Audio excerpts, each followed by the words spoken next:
My name is Ana Balcells, and I am the founder and president of Kalipay Foundation.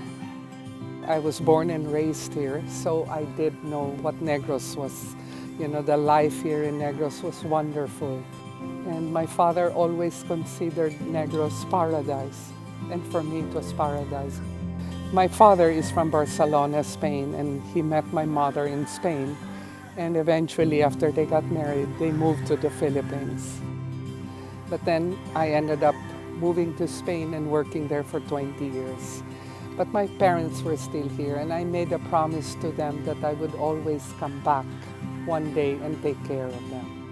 And I realized that I had to do something. I had to give back to the island where I had lived so many happy years. So many wonderful years. But when I came back before, I think 1999, I came back to take care of him. Sitting out there in the garden, he looked sad always. And I said, "Papa, what's wrong?" And he would say, "Inday, paradise is dying." And I said, "What do you mean by paradise is dying?" And he just said, "There are just too many children out in the streets suffering."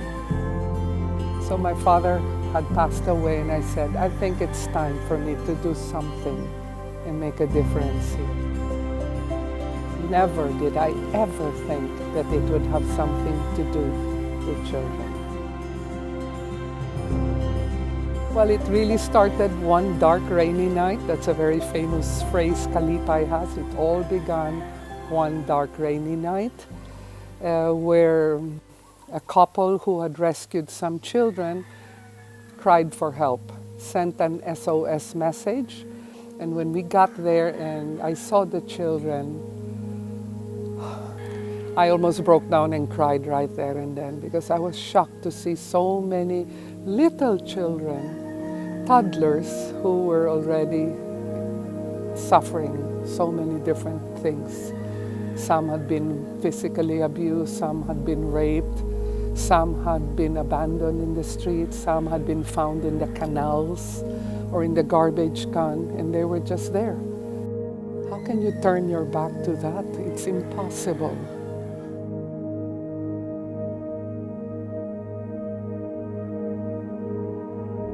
It can mean the life or death of a child.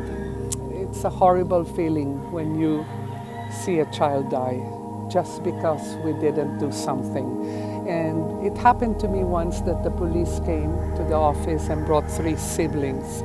And at that time, I was very scared because we had very little money. I told the police I would just take in the 2 younger ones, and I'd come back for the older one the following month. Well, in less than a month, that girl, the older girl, was gang raped and killed. And until today, it's still a very painful thing in my heart because she lost it. I should have taken her even if we had no food or no money. It's okay.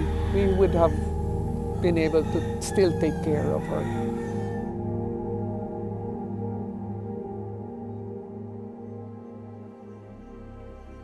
So from that moment on, I swore never again will I say no to a child.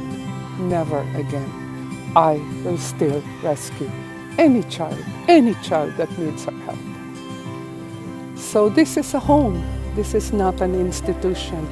This is a home, And then you see the children coming. I realized that it was just getting bigger and bigger and bigger. And more children needed to be rescued.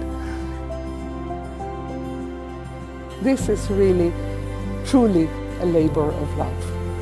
It is. And when you do it with your heart, believe me, things just happen. They just fall into place. The impossible becomes very possible.